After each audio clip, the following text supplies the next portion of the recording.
say something controversial, Uh, and sorry to my sisters in advance. A man makes more money, and he's like, "Yeah, I'm going to go provide for my family." A woman makes more money, and she's like, "Yeah, I don't need no man." exactly. This is the Publisher's Desk with Damon K. Jones, brought to you by Black Westchester Magazine. Peace and blessings, everybody. This is Damon K. Jones here, and welcome to another show of the Publisher's Desk. This week, we're having a real conversation about something most people avoid: family structure and power. I'm sitting down with Andre Harrison from Harrison Family Values on YouTube. He's the host. And we're going to break down why the collapse of the family isn't just personal, it's political, it's economic, and it's generational. We're talking masculinity, marriage, faith, and the truth about what's really holding our communities back. Now, if you're serious about solutions, not just opinions, you don't want to miss this episode right here. And I want to welcome my brother, my family, Andre Harrison. Welcome, brother. Welcome to the show, man.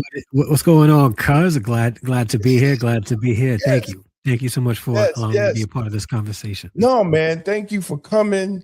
As I said, before I started the show, I thought about you and I was watching a lot of things going on, and I was meaning to connect with you anyway, but it's just so much going on and so much is happening, in just in the world, even if I'm taking it from a biblical sense, we see what's going on, but we also,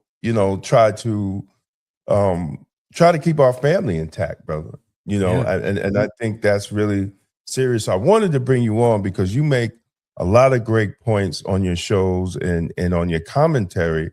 And I wanted to ask you, I wanted to start off, right? Yes, sir.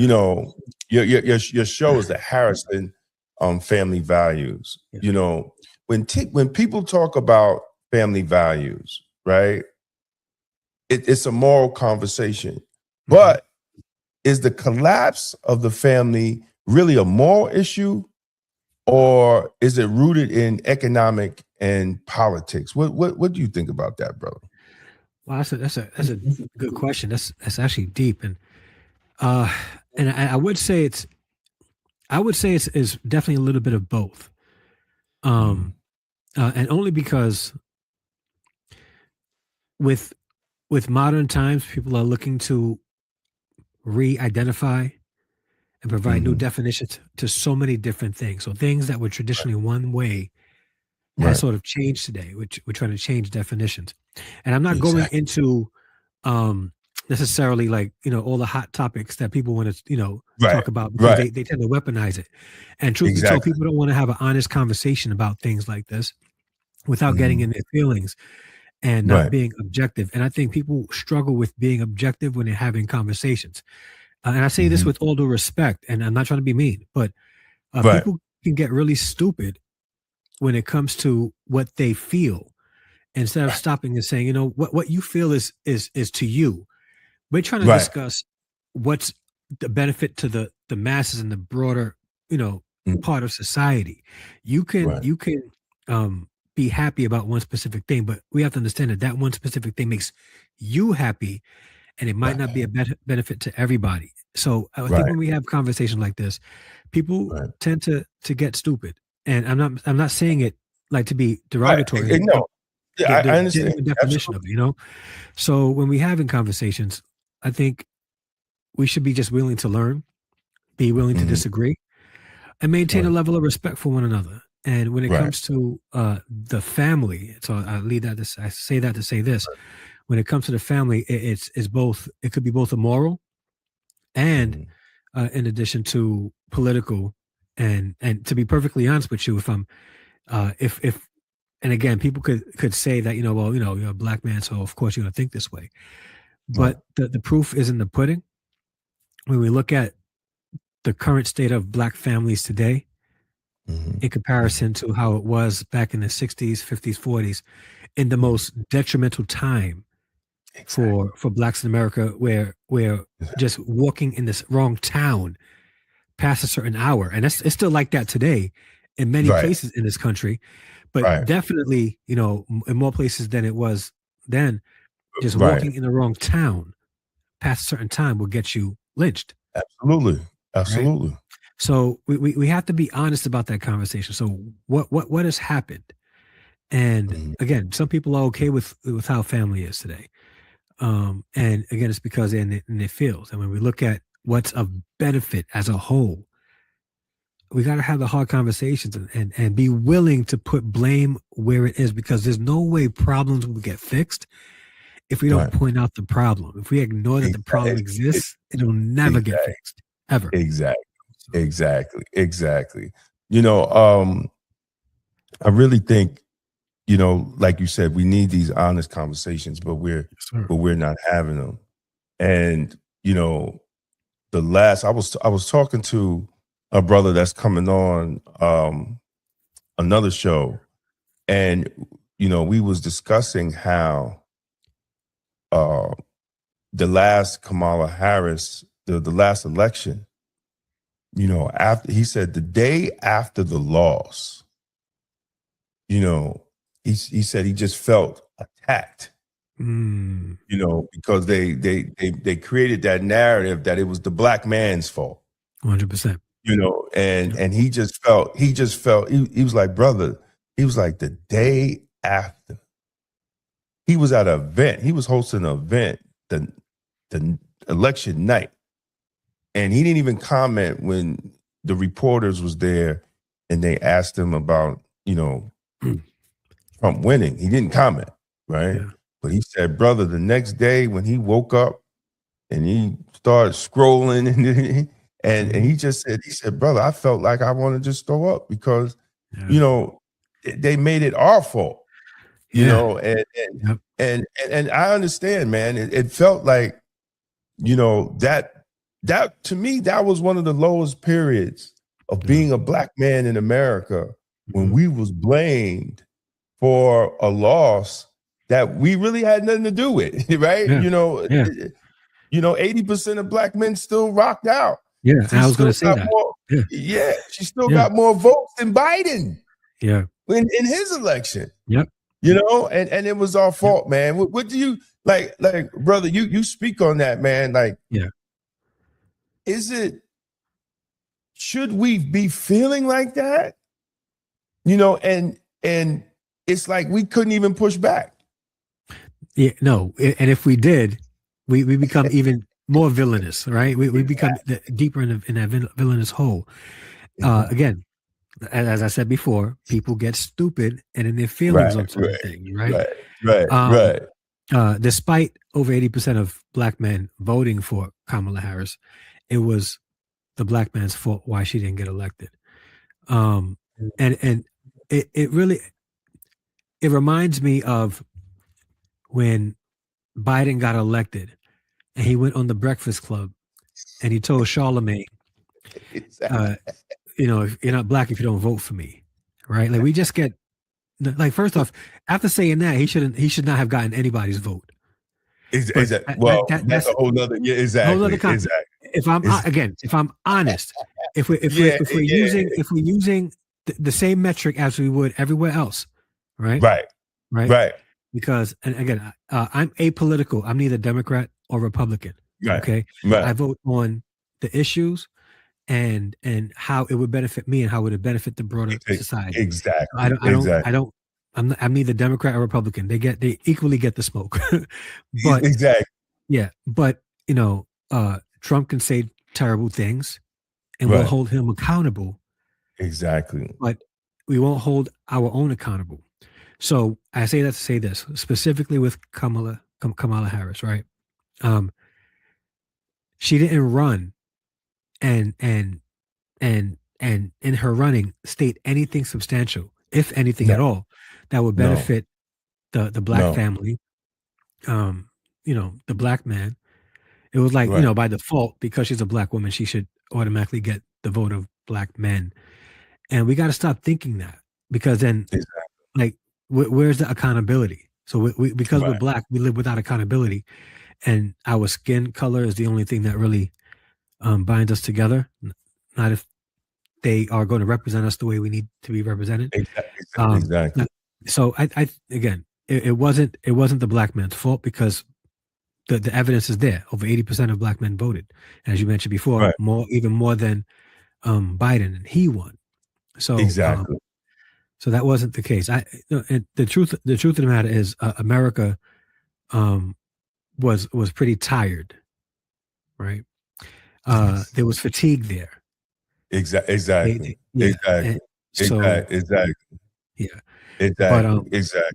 Yeah. And again, one of the things that Trump did was, at some level, discuss family. Yes. And whether we like it or not. Whether we like it or not. Yeah. Exactly. Whether we like it or not. So exactly. Like, there is something that's still there that centers around the charm of home, right? Right. And the numbers don't lie, right? So when it comes to the black family, if we're not discussing ways to improve the black family, right, then and we're just leaving it to whatever, it's never going to improve. So when we have somebody like, Kamala Harris, who ran on what she ran on, and doesn't directly impact how the black family would get better, because by default, here's the thing that we have to remember, right? Because the black family is sort of like the low-hanging fruit, right? Improving that will improve everybody else. Listen, I say that all the time, even to the racists. Yeah. Right? Yeah. Even to the racists. Yes. And we're not saying, like, give black people special treatment. We're saying, if like everybody understand this trope, you're only as strong as your weakest link. Right. In regards to strong families build strong communities. Strong marriages build strong families. Strong families build strong communities, right? And when in America, in the West, or no matter where in the world, but specifically in Western culture, whenever you see strong communities, you see strong marriages. Exactly. Not perfect. It may not be perfect, right? Right. We ain't talking perfect. Right. No, but it's strong, intact. There's a level of loyalty there, right? And when we look at communities that aren't doing that well, right? There's an influx of single parent homes, specifically single mother homes, and single father homes as well. Marriage isn't a thing. You have 80% of the women making babies with 20% of the men. It's a problem, brother. They don't, bro. They don't see that. Yeah. In the discussions, they do not. And I'm like, okay, well, you can't say all men are bad. Yeah. Right. True. It's just the men that you're dealing with. Is bad, and you're dealing with that same type of man. You're just going in a circle, and I had a conversation with a young lady, and I said, hey, here's a young man, here's a guy for you, single. He's retired. Not only is he retired, he owns a home, and he has a full-time job. He's retired. He has pension, pension, right? Pension and a paycheck, right? Yeah. He's not my type. I said, what? I said, well, what is your type? We got to go there too. Only thing you got to do is fall in love and move in. Yeah. And move in. Yeah. And it's not like he was ugly. You know what I'm saying? Oh, well, he's just, he wears suits a lot. I said, what? What is it with what can you do with this, man? Like, how do you even come back as a man? Like, like, it's crazy. Like, stability is wrong in their eyes. Like, just having some kind of stability, right? It's crazy. Exactly. Again, Exactly. And then they can't find a man. But a lot of times your type, you're not the type for your type. Nope. Right? You're not the type for your type. And also the problem is this, like your type is also the type of a whole bunch of other women who have the same guy. Exactly. And then if we go to with that type, let's just hang out there for a little bit. And I don't want to like completely hop on our sisters because men have some things but we're still having a conversation that's real. And maybe 100%. If they're watching, we just dropping some men knowledge. Yeah. So we have our sisters out there, right? And what they've seen, the source of reference that they have, is really what the media has pushed out to them. Exactly. So we have people like a great entertainer. I'm a great entertainer, right? Chris Brown, who is going to be perpetually single for the rest of his life because he's having too much fun. He has too much access, right? Right. That is the type of man that these women want, right? Without realizing that type of man is not going to be who is going to be the one to give you the stability that you need, the security you need. It's just not going to happen, right? Crying out loud, Leonardo DiCaprio, right? Everybody knows his rotation and his pattern in women. Exactly. He's still desired. He's still the type that all these women. The source of reference is skewed. It's really messed up. That we could see a guy who has devoted himself to discipline, to work a job, to the point where he's retired, right? And to show that he's no bum, get another job because he could be chilling for the rest of his life. Exactly. Right? As you mentioned, he's not an ugly guy, and because he's concerned about his image, he wears suits. He's not your type. Like so, it's skewed. It really is skewed. It's a part of this comes from a lot of sisters, and we're not harping on the sisters, but it has to. They never seen a man like that in their life. See, if you look like if we're at 80% of children being born out of wedlock, now we're up at close to 80. Yeah. So if you go back the last 20 years or the last 30 years, a lot of young women never seen a man in their house, never seen a man loving on their mother, right? And being loyal and faithful to their mother, right? And bringing structure. Yeah. And the same way with the young boys too. Let's not get it twisted on that. We're going to get into that too. 100%. Right? But they haven't seen that. Yeah. So how do they look at, and I told my son with his daughter, I said, bruh, you have to be the example of the man that she wants to marry. Yeah. Yep. You understand what I'm saying? Yeah. That's your job moving forward is show her the type of man that she wants to find and marry. Yeah, 100%. Right? I said, that's your job. That's your job. That's part of your job, man. And I don't think a lot of young girls have been exposed to that. Yeah. And even now it's even worse. Yeah. Yeah, it is. Because the truth is we have in our communities men who are out there lacking penis discipline. Right. And spreading their resources way thinner than they should, to the point where they might have 4, 5, 6 kids with 3, 4, 5 different women, and it's very difficult for them to manage that, to show up at those times, games, balls, right. 316. Right. So and it's different when you have a man in the house to consistently model for boys what it means to be a man, and to young ladies what it means to have a solid man in your life. And my story, father passed away a couple of years ago. My father, and he wasn't there. I didn't have that source of reference, and thankfully, my mom had some Right. great men, my uncle and others in my life for me to Right. look at, but they weren't married. They weren't married, Right. so I didn't have that consistent source of reference. And Right. truth be told, it wasn't until I started going to church when I started to look at Exactly. men and their Right. and how they husbands and how they operated with their kids and wives. And I was like, Right. you know what? That's what it looks like. I don't know Right. what happens Right. behind closed doors because again, no marriage is perfect. But I said to Right. myself, that's what it looks like. That's what balance looks like.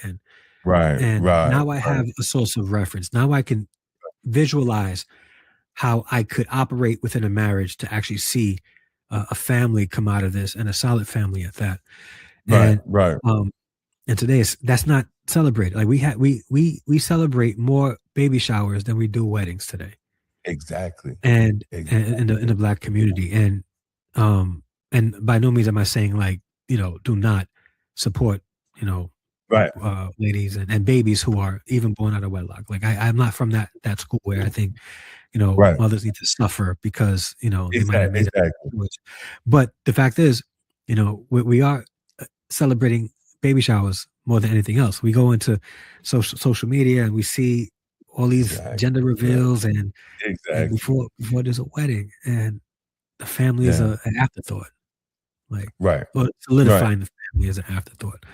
Um, Exactly. so it's a thing. So when it comes to men, one of the things that we got to start doing is being disciplined with our body parts and not Yes. spreading our Yes. resources so thin. And then, Absolutely. yeah, Absolutely. yeah, and then get upset when uh the ladies take us to court for child support, and now we have to pay 5 different women child support. Exactly. Like, And we ain't listen, got no money. yeah, you can't live, your kids can't live. You just spread all your resources out. Like that's not smart. It's not. No, no, no. At all. It's not at all, and it's dangerous, man. Because Yeah, if you look at the disease rates, and yeah, like I saw one with Houston, I was like, oh yeah. my god, No, like what? I was like, what is going on down yeah. there, right? I'm Right? not. If I go to haircut, Houston, I'm not getting a haircut. I'm bringing my Nah, own plastic utensils. exactly, because we were looking at, Houston was one of the places, me and Montika's like, yo, next 5 years, we Yeah, see what, and we think about bouncing. And yeah, I'm looking at the real estate in Houston is beautiful, right? yeah, Just the numbers. But yeah. then I saw the infections rate. I was like, well, where do you go? Like Yeah. How big is Houston? Right? exactly. Yeah, But it's like it's almost with everything that's going on. mhm. It's like we don't see as a people, the urgency of our togetherness and our family structure. So You know, yeah, and it's like we continue to be we continue to be distracted. yeah, You know, I'm going to get on the men because I don't want any women to yeah, think that we're going hard, right? yeah, yeah, So we were talking about, we just said it, Black men today that didn't grow up with structure. mhm. So when we talk about masculinity, are we asking them to lead when they're not taught how? We just dropped in something like that. We covered that, but I see in today's young Black men, that they're not really taught how to lead because of Yeah, the absence of the man, yeah. right? And and they don't understand, and they're not understanding how to respect authority, That too. you know? That too. I'm in education, and Oh, that's yeah, a well, you thing. see it, brother, you see it. Yeah, You see that's it every day. yeah, every day.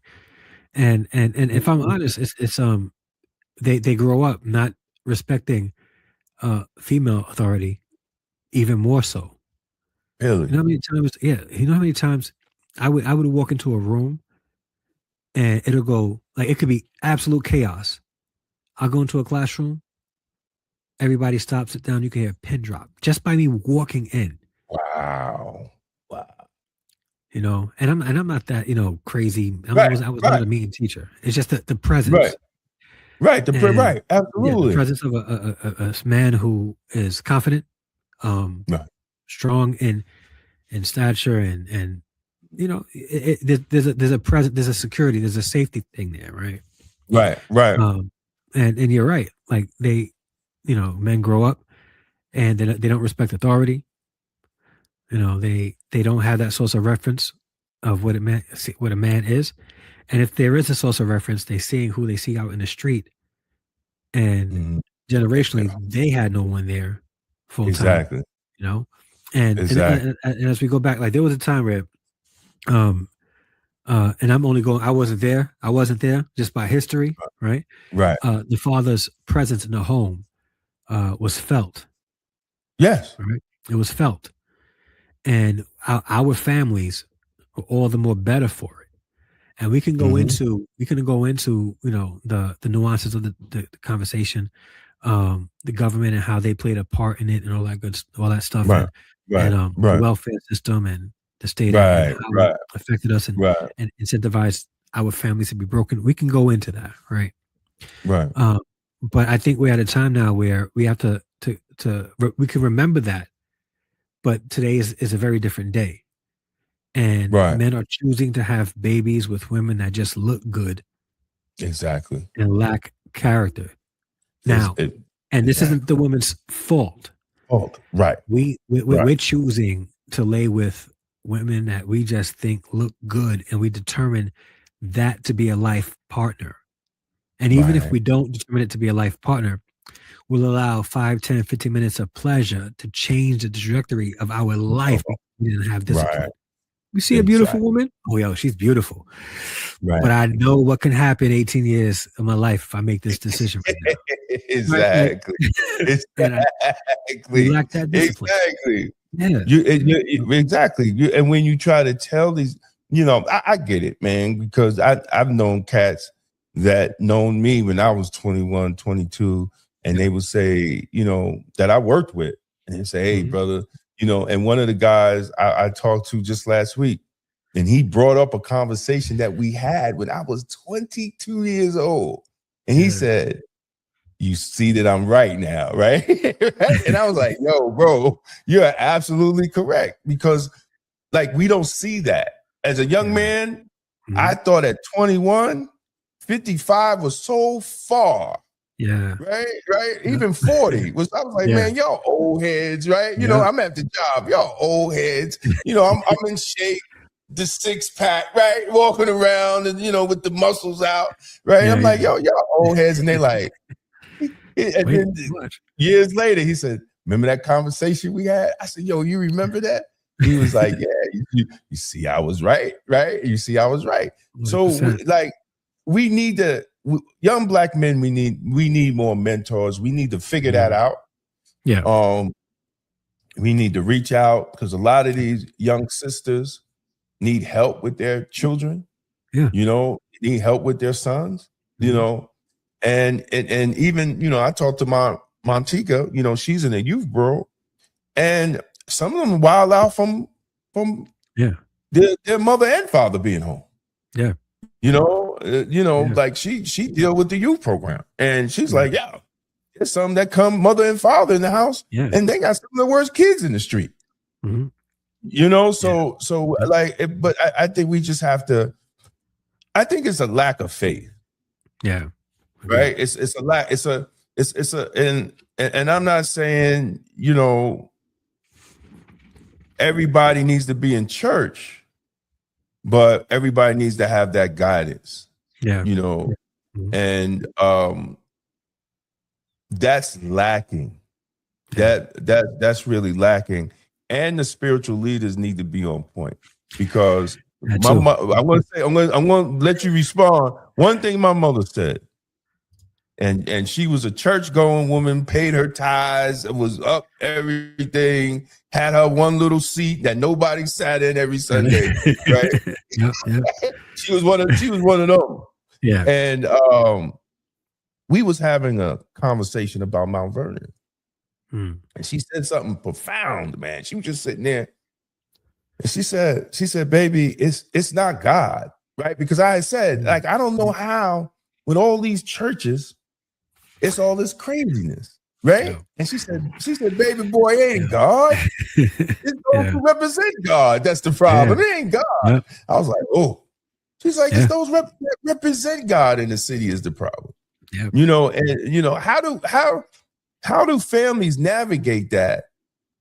You know, finding a church that is not for show, but it's for the development, you know, of your spirituality, your faith, and your family. Yeah.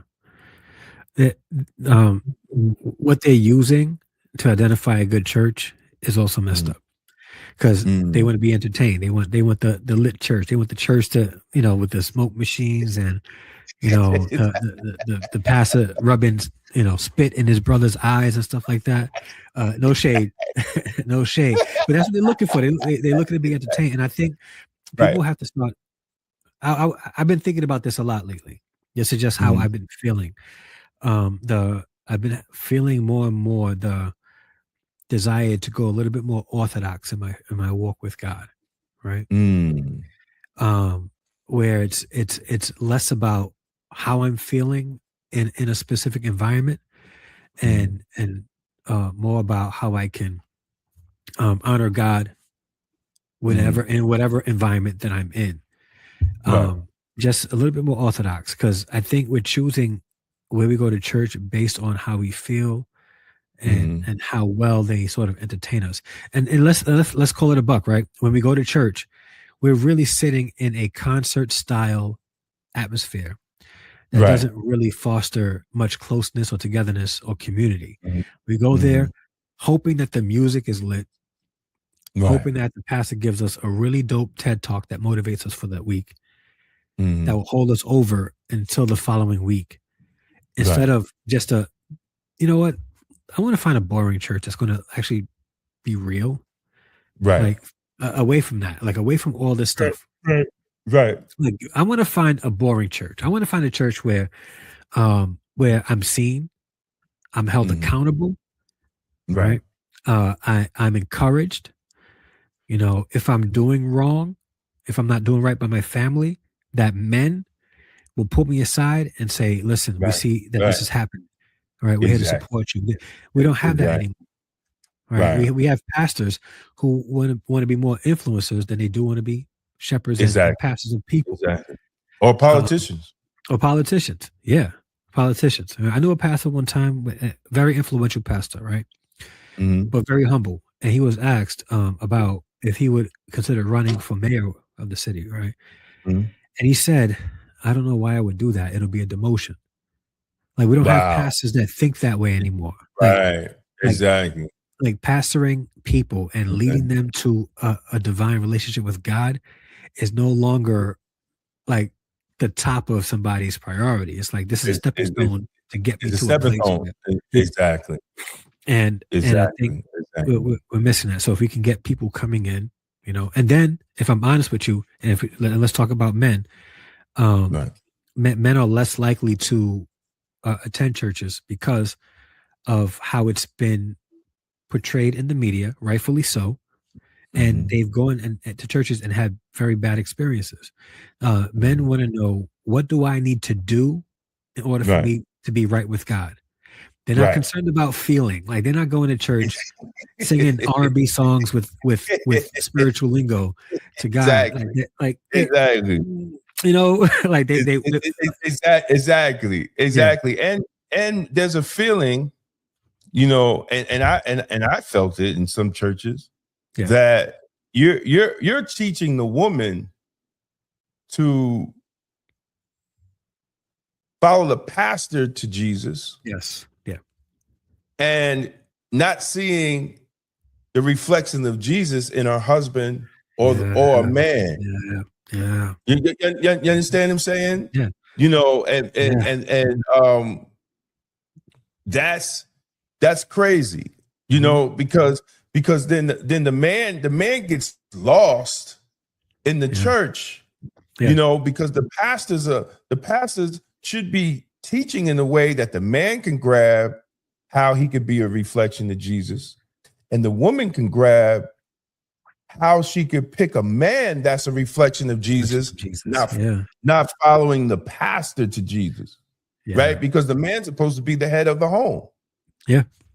They turn around and make the pastor the head of the home. Yeah. And then that's when the husband's like, yo, I ain't going no more. This, you know what I'm saying? I'm not, you go, you take the kids. I'm not dealing with this nonsense. Yeah. Nope. You know? Nope. Yeah. You know, and I saw that one time. Me and my wife was at the church and they had Jamal Bryant, right? Now I'm sitting there, man, right? Yeah. This is the old Jamal Bryant. This new dude, I don't even know, right? Yeah. I don't even know this new guy. This new politician, right? I don't even know. This is the old Jamal Bryant. Yeah. And I'm sitting there in the church, brother, and he letting them have it, and all the women up. They just, I'm watching this. I'm like, oh my God, I'm watching my wife. I'm like, girl, what did you do? You know, she just up, right? She just up, and they went to the end talking about $100 for passage of who got 100. Man, and she grabbed her wallet, pulled out that checkbook. Did you pull it back? I was like, yo, you don't put that checkbook away. I had to laugh. I had to laugh at myself, but I also saw the power, right? The power of that, and the response of the women. Yeah. The men was just still like chilling, like they you know, it's like the women felt like he was preaching to the women. The men was just okay, yeah, that sound good, but the response and I think, you know, that's where we're at now, and probably, you know, I mean, if he wasn't a guest speaker, you know, pastor, you know, for that night, if that was a every Sunday sermon, the men would probably stop coming. Yeah. You know, because they wasn't getting taught.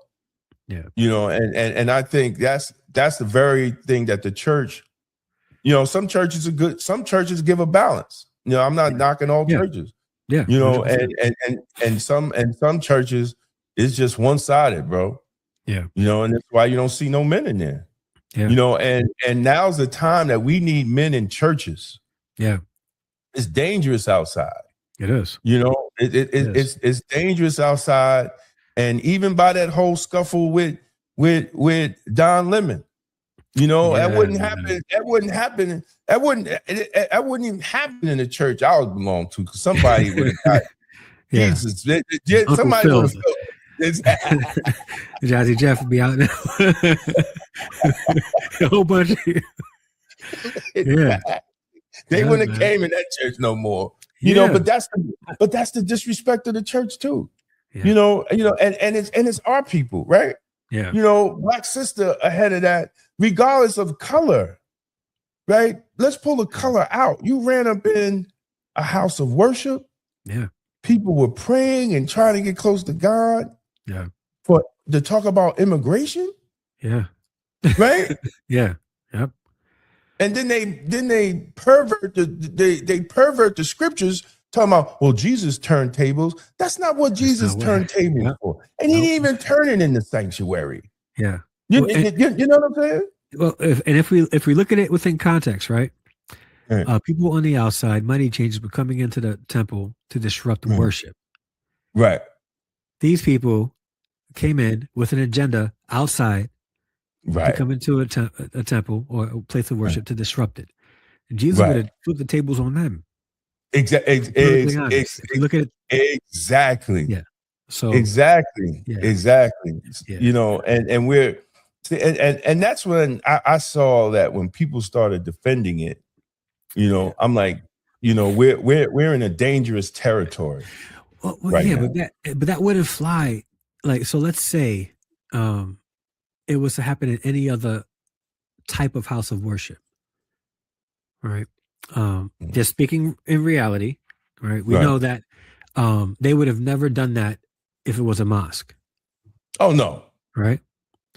They wouldn't do that if it was a temple, because they don't want to come off as anti-Semitic. Right. Exactly. but they'll do that, you know, in a Christian church, Right. because there's no respect anymore for that Right. specific, you know, I can't even say denomination, just the Christian faith in general. Right.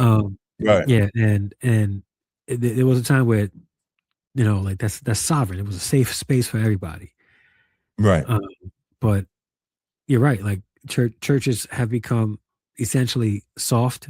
In fact, you know what it was? It's like, I remember I used this analogy a couple of years ago. We're able to walk around our house in the complete dark and not stub Right. our toe on furniture, right? And churches have become that ineffective in a lot of their communities. Wow. You know, people are walking around in communities and their toes aren't getting stubbed because they know exactly how to maneuver around it because the church hasn't been making much impact in the community. Right. And it's a sad fact, right? It's a sad fact. And if we look at the black community we don't have a shortage of churches. No. And but we don't have a shortage, but we also don't have a shortage of pastors who are, you know, doing well off of the back of the churches. So and I think that's a conversation that people don't really want to have. No. Like, why, you know, a pastor, if he has other businesses, I have nothing to say. He's an author, he's writing books, he got, you know, other side income. But if his sole job is the pastor of a church and he's in a community that is struggling, that is economically disadvantaged, but he's able to drive in a really nice car, live in a really nice house outside of the community, and, you know, there really is no incentive for that pastor to really encourage the community to sort of, you know, be built up because he's getting everything he needs to get. And I think, as we was talking about earlier, how people should choose churches, they really got to choose churches where they have leadership that is concerned about elevating all of the families in the community and in the church. There shouldn't be any community with a solid church in it that is struggling. Right. It really shouldn't. Right. And you know, it really shouldn't, man. And I think that's where churches have come a long way. If we read the book of Acts and see how churches were right at the inception of the church and how they grew in numbers and how they was building strong communities in the midst of persecution. Right. We become fat. We become fat and lazy. Exactly. So now if the pastor is getting his money from 64% of the single mothers living in single of the families that have single mother homes, right? He's good. There's no incentive for him to say, you really need to get married. There's no incentive because single mom is giving him the money, right? Right. He's not concerned about the men coming to church because them getting married might disrupt that. Exactly. Them getting married might disrupt that. Exactly. We need to find churches that are concerned about family. Yes. And growing family and supporting family and encouraging family and rebuking husbands if they're stepping out of their marriages, right? Exactly. Rebuking wives for disrespecting their husbands. You know, like we need that now. We need that now more than ever because like, you know, we've talked offline, like, and just like you, I fear this very same thing. What is the black family going to look like in 20 years? Exactly. What are we going to look like? Because we're already at the low end of society, right? That divide's going to become wider and wider and wider. And we're going to still be talking about how much we're struggling instead of trying to fix the reasons why we're struggling in the first place. We're in America, right? We're in a Western civilization. And, you know, we want to have, you know, we want wealth. We want this. We want that. You know how that comes? Building family. Exactly. Building legacy. Exactly. You know, Exactly. It's like encouraging your kids to do well, right? Having mom and dad there to encourage the kids to do well, because you do that, right? You do that. Let's say you have 3 kids. You have 3 kids, and let's say dad, dad. Well, it's today, so dad and mom are working, right? Kids are a little bit older, so mom and dad are working. Let's say that they gross $175,000-$200,000 a year, right? And they're encouraging their kids to do well also, right? Right. So they're grossing $200,000 a year. Their kids do well. They have a good source of reference. They get decent jobs. Now that family together, right?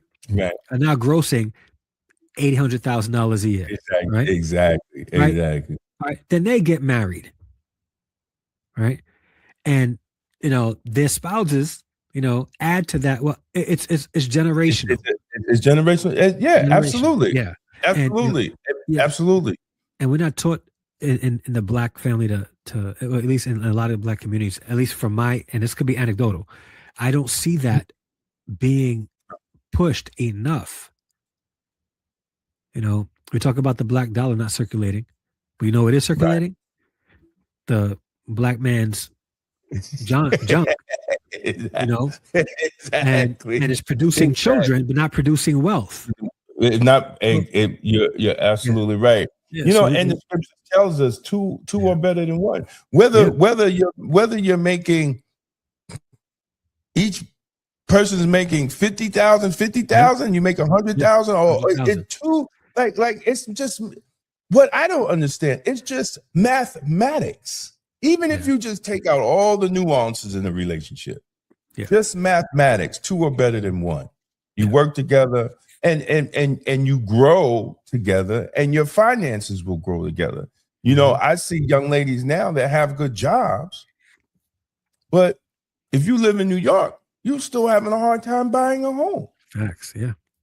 Even with your degrees, right? You gotta your young ladies are having a hard time finding a home, but they don't see, they just this independent thing that is with our women, right? And I told somebody, I said, when after Kamala lost and you saw Joy Reid was going after white women, like white women betrayed Black women. Because they voted for Trump. My response was white women didn't want to be boss chicks. Yeah. They wanted to be housewives. And Trump, whether we like it or not, people that's watching, he promoted the family structure. Right? And white women looked at what Kamala was promoting, right? LGBTQ, men's going in the girls' bathrooms, men's playing in women's sports, right? And white women said, no, he's talking about jobs. He's talking about factories. I got a young white son in my basement that has a master's degree, and he's still in my basement. Right. And I want him out. And I want him to get a job that he could get a wife. And have a family. Our structure is our child can stay in the basement forever.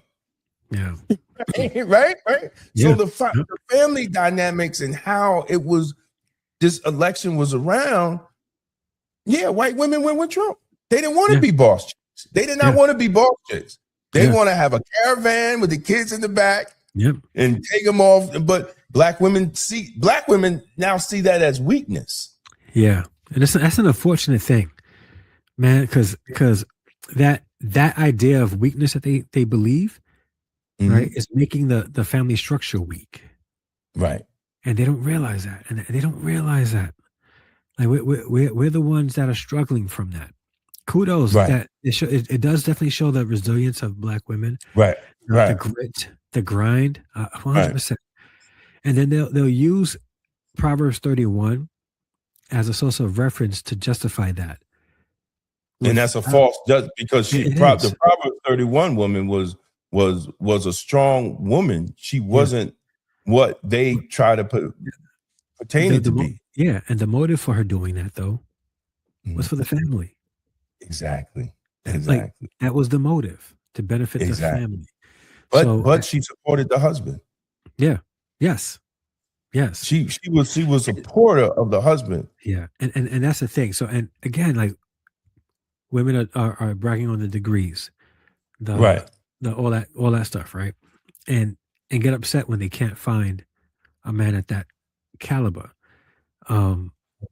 Should a man be a provider? 100%, right? Absolutely. Provisions, but provisions isn't only money. Exactly.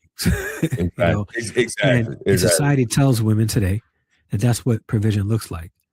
Right. And again, the Bible looks at marriage as something that couples work on together, that everything is shared. Like, this whole argument of 50-50 is ridiculous. There is no 50-50. Everything should be 100%. No. We just put it all together because this is our income, our house, our kid, our this, our that. It's not yours and yours. I think the enemy really did a good job in making us believe that that's how it should be. This is yours, this is mine, and that's it. That's not how marriage flourishes. No, it's not. No, it's not, and that's how it ultimately dies sometime. Yeah. Or if there's no center, it could be 50-50, it could be 90-10, it could be 70-30, it could be, but as long as each couple is putting in 100 of their soul and their heart into it, you know what I'm saying? Because, hey, if the woman makes more money than the man, so what? Yeah. If the man makes more money than the woman, God bless him. Yeah. Right? Because your nature, if you're taught, even if you make less money, your nature is to lead and take care of your wife. Yeah. Right? You're still going to do it. Yeah. I'm going to say something controversial. And sorry to my sisters in advance. A man makes more money and he's like, yeah, I'm going to go provide for my family. A woman makes more money and she's like, yeah, I don't need no man. Exactly. So, and ladies, if you guys are watching in the comments, you can leave your comments. Let me know what you guys think about that. It's controversial, but let's be honest. I'm not saying that to be mean. All right. And I'm not even saying that like as a blank for everybody, but for the most part, that's what we see. Right. And, right. No, you're absolutely right. And that's the breakdown in family. Yes. But yes. We all know that when you at war, right? They used to say, the winner gets the booty. Yeah. Yep. And the winner of the war gets the spoils of the woman. Yeah. Right? The Black community has not yet to understand that we are at war. And the fact that they have commandeered our women, they are winning in the war of the mind. Yeah. And I don't know how Black men can rebound because it's systematic. Yeah. It's not just Black women, right? It's the media, it's entertainment, right? It's political. Yeah. Right? It's political. We've seen this in the Kamala Harris. Yeah. That is also political. Yeah. And I don't know. Go ahead, bro. If you hold that, stay right where you are. I'm going to put something in between that too. Oh, okay. Just and just to show that it could be seen as strategic. They removed factory jobs, right? Introduced, all kinds of drugs in communities affecting Black men, where they got arrested for using and selling. Right. Gave Black women scholarships to go to college, while arresting the men right? And 20 years later, we're in a situation now where women believe, a lot of women, not all, that they are above the men that were struggling all these years. It's strategic, just to add to your point. Absolutely. And Obama was one of the main culprits because he pushed college. Yeah. In 4 years, he pushed college, didn't push trade. Yeah. Where black men, mostly because we work with our hands. As it was one of the he wrote one of the books, I can't think, because I saw a video, and he was showing how the work dynamics changed. The more the work dynamics, it went from the factory job. He's light skinned? No, he's dark. No, he's dark skinned. Kawanzi Kunjufu. Okay. He is a video of him. He's standing in front of a whiteboard, and he's showing how the industries changed. And as the industries changed, the black man was less valued. You had the factory jobs. Yeah. Then it went into the computer age. Yeah.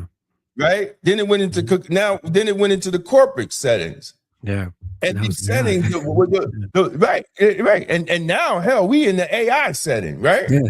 we're going into a whole new work social era 100%. that black men will be put out more and more and more. Yeah. Right. See, and that now with the AI stuff, black men and women getting put out. Yeah. Right. It just ain't. But all those ages, all those different changes, black women came up. Yeah. The less and less factory jobs, the less jobs working with our hands. Yeah. Right. Black men were beginning to get put out more because it was less of those type of desk jobs for not just black men, but white men. So, if it was less jobs for men, period, we're going to be at the bottom of getting the jobs. Right. And he was showing that dynamic. And here we are today. But now we're in the AI age where they're putting away black men and black women. Yeah, they're coming for everybody. They're coming for everybody. Exactly. Yeah. And it's going to get worse. Yeah, unfortunately. It's going to get worse. Man, I got them all, but I used Claude the other day. Mm-hmm. And Claude put out something for me. I was like, Jesus Christ. Marketers, like marketers are going to lose their job. Yeah. Yeah. Because you don't need somebody to put together a whole business plan anymore. Nope. Right? You don't need you damn near don't even need lawyers now. Yeah. To do a brief. Yeah. So what do black people do? I did a video when Tyler Perry sold his last half of BET Plus. Yeah. Now there's nothing black owned. Yeah. So we have 45 million people in the United States. We're expected to spend over $2 trillion. Yep. In just being consumers. And we don't own anything. And we don't have no black major media company. Yeah. Think about that. Right? We're only 2% of businesses in the United States. Jewish people are 2%, but they're like 13, 14%. Yeah. Yep. Right. And I tell people, I said, well, if we would raise our businesses to 10%, let's say 8%, we will change unemployment in the black community overnight. Yeah. Yeah. Right. But we're not thinking on that level, brother. The same way we're not thinking and seeing the family structure as something that could give us a financial push. Yeah. Well, and that's what it is. Like when we see people doing well in our community, we demonize them. They got a business, and we go into the business and we expect a hookup, and we say, no, we can't afford to give you a hookup. You can't just support the business, right? We see a strong husband and wife walking their kids to school, and we say, "Look at that! That's that white supremacist, like, and that's how we think. That's how we think, right? So if we see a solid husband and wife together with their kids, in a white picket fence, like that's white supremacy. No, it's not. It's America. Like No.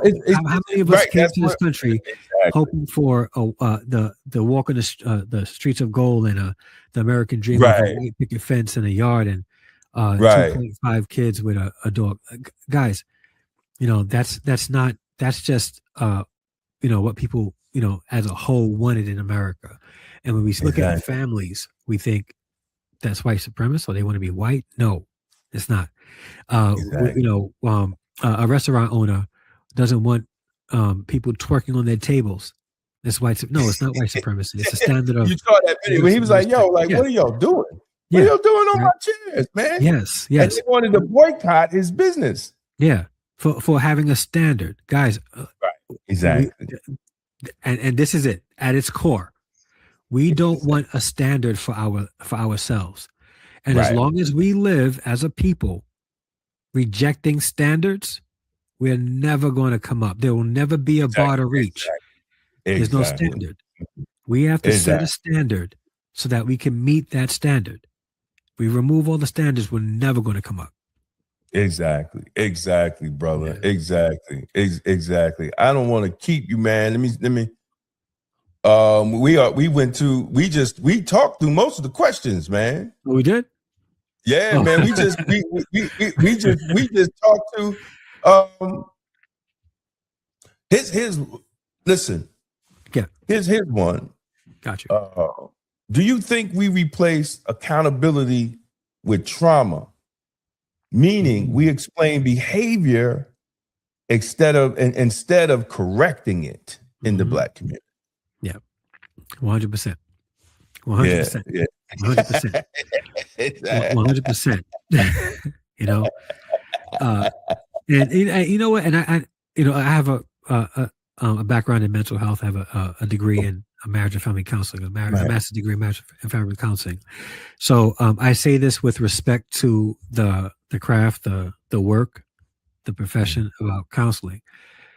But people use these counseling terminology, and it's being used so much that it's diminishing the effectiveness of what it is in the first place, right? We experience trauma, but the trauma, we don't see bad behavior and say, oh man, they've gone through trauma. Okay, it doesn't stop there. They probably had some traumatic experiences, but that doesn't negate the fact that there has to be some accountability for the actions or some help so that the behavior changes. We're excusing the behavior and putting therapeutic terminology behind it, just so that we don't have to deal with the work that comes in to change that behavior. Right. In our community, we talked about the twerking, right? What is it about our community that accepts that kind of behavior? What is it about our community that accepts that it's okay for just our brothers to be on the street corners, not doing anything with their lives, right? Right. Oh well, they didn't grow up without a father. They're experiencing trauma. All right, yeah. A lot of people have exactly. We don't just stop, right? So, and I think you're right. We've gone through things as a people. We've gone through things as a community. We've gone through things that was that was brought apart by people on the outside to keep us down. Right. So and we're mad at everybody else, right, for doing these things to us, and they get mad at us for trying to get ourselves out of it. Exactly. So when it comes to all that, yes, we have trauma, we have generational trauma, we have it. Right. Let that motivate us to do better. Right. And his proof that we could do better. Right. I'm at that window of time when my neighbors were still allowed to spank me when I did wrong. Right? Right. But people in my generation, right, don't want anybody else doing that because we didn't like it being done to us. Right. Right. So we know how to make changes. Right. Exactly. We know how to make changes, right? Exactly. We know how to do it. Right. Exactly. We might have, my neighbor went off on me. It was traumatic. Nobody's touching my kids. We know how to make those changes. Right. Right. Exactly. We experienced people groups trying to keep us down. You know what? We're not having it. We're gonna get out of this. So we have the ability to do it. Exactly. We have the ability to do it. Right. We have the ability to look at traumatic experiences, see our traumatic experiences, and make those changes. We got to stop excusing our behavior just because we've had traumatic experiences. If counseling is the goal, then go to counseling. But what we really need is people to come together and say, this is not acceptable. Let's support each other. The reason why people go to counseling, and I say this with respect, okay? People go to counseling, right, because they lack good people to give sound advice in their life. Exactly. That's what it is. And we live in a world where everybody is so isolated today and so private that and living in this facade of everybody believing that they're doing better than they are, that they will go rather pay $175, $200 to somebody they don't know to tell their problems to, who are now incentivized to keep you unwell so that money keeps coming to them. Exactly. Exactly. Yeah. So, and I'm not against counseling. I got a degree in it, but it is what it is, right? We go through traumatic experiences. It is. Right. We don't want to, galvanize and get people together to encourage each other to do better. So we don't want people in our business. So we just go pay somebody we don't know, a stranger, to make it feel like we're doing some work. And I said a lot there, but no, that's good, brother. Man, we've been on for an hour. I'm not going to keep it, man. It went by real quick. It went by real quick, man. Yeah. But let people know where they could find you and contact you, man. If they want to watch a show, if they want to get in touch with you, man, let people know where you at. Well, you can. I have a podcast called Harrison Family Values, the podcast. You can find me on YouTube. We're on Spotify. Go to TikTok. You can go to Harrison Family Values on TikTok. You can search Harrison Family Values on Instagram as well. But the quick way on Instagram is going to @Andre_D_Harrison. And we on my YouTube channel, my podcast, we talk about faith, family, fatherhood, manhood, and marriage. I also have a book, From a Fatherless Father to a Son, available on Amazon, so you can go there and get the book. And man, my hope in life is to do God's will, to be of service to God and people, my family, and to really encourage family by encouraging men to be leaders in every area of their life in a way that would honor God. I appreciate you allowing me to come on this platform. Thank you, man. Thank you for coming, man. It's overdue. It's overdue, man. I was just like, man, let me reach out to Cuzzo, man, and so we can have this conversation, man. Because I'm trying to educate Black folks. I'm trying to have these conversations, whether it's politically or spiritually, and thank my pastor. He told me, he said, brother, your ministry is to take down strongholds. He said, I see where you're going. Yeah. So I pray on it, and I keep doing what God has blessed me to do, man. I'm retired now, so I ain't got to say anything. Right. First of all, a lot of people are like, bro, you can't, a job. I ain't got no job, right? You can say whatever you want. my pitch is coming, and I'm gonna say whatever I want. Exactly. And it's like, my friend said, yo, bro, if y'all thought Damon was bad now, what he was saying when he was working, now he's retired. But I my goal is to keep it God-centered. I need that as my compass as I talk about politics, as I talk about community. You know what I'm saying? I want to keep it there because I know I can't go wrong if I'm on that standard. You know what I'm saying? Yep. You know, so I, and I said, man, let me bring Brother Andre on, man, so we can have this conversation because it's needed. Yeah. And man, I thank you, brother. I thank you, man. I thank you for coming on. Yeah, and if I can give some encouragement to those who are watching, keep the conversation going. Don't let the conversation stop here. In the comment section, engage one another in conversation about this, because and let us know what you guys think about the Black family. Like, are you agreeing with what we've been saying? Because I think having these conversations will help us develop the mindset to move forward from where we are today. Yeah. Yes. Yeah. Thank you, brother. And God bless, man. And have a blacktastic evening and enjoy, man. I'll be talking to you. All right. And that's my brother, Andre Hansen. And I want to thank everybody that has joined the show. As brother said, please leave comments, like, share. You could go to blackwestchester.com, Black Westchester Magazine, and check out the latest articles, the news with the Black point of view. And as always, as I say, stay safe, stay blessed, and stay blacktastic. Peace out. Appreciate you taking the time to engage with real conversations, real issues, and real perspectives that matter to Black America. Stay connected, stay informed, and as always, we'll see you next time at the Publisher's Desk. It's going to be blacktastic. If you're serious about political clarity and independent thinking, this is for you. The Political Thought Bundle includes 3 full books, all personally singling. Democrats and Republicans, The Ultimate Gangbangers, breaks down how the two-party system operates like a legalized street war for power.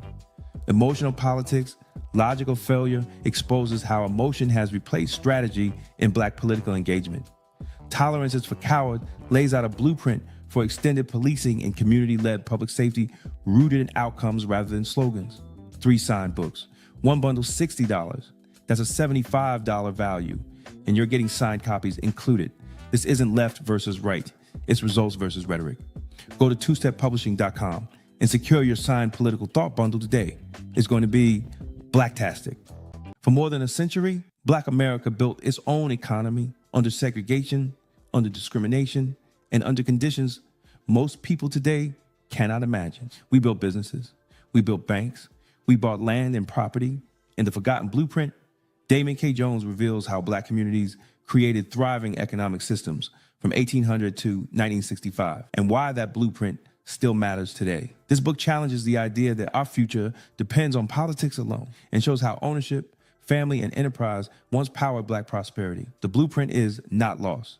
We just stopped using it. The Forgotten Blueprint, how Black America built its own economy from 1800 to 1965. On sale now at Two-Step Publishing and Amazon. Black Westchester Magazine has been giving our community a voice, reporting the stories others ignore, holding power accountable, and making sure the truth about our communities is told by us. But independent Black media only survives when the community supports it. If you believe in real journalism, community accountability, and keeping Black voices strong in local news, we need your help. Your donation helps us continue covering the stories that matter: politics, education, justice, and economic empowerment right here in Westchester. Support Black media, support Black truth, support Black Westchester Magazine. Donate today and help keep Black media alive. Because Black-owned independent media is blacktastic. Black Westchester Magazine presents People Before Politics, the Sunday Rundown, every Sunday at 6 p.m. on YouTube. Join Damon K. Jones, AJ Woodson, and Larnez Kinsey as they break down the biggest stories in politics, culture, and community from a Black point of view. No spin, no party loyalty, just logic, accountability, and outcomes. If it impacts Black America, we're talking about it. Tap in, subscribe, set your reminder. This Sunday at 6 p.m. is going to be blacktastic. This is the Publisher's Desk with Damon K. Jones, brought to you by Black Westchester Magazine, where life, culture, community, and faith meet truth, power, and purpose.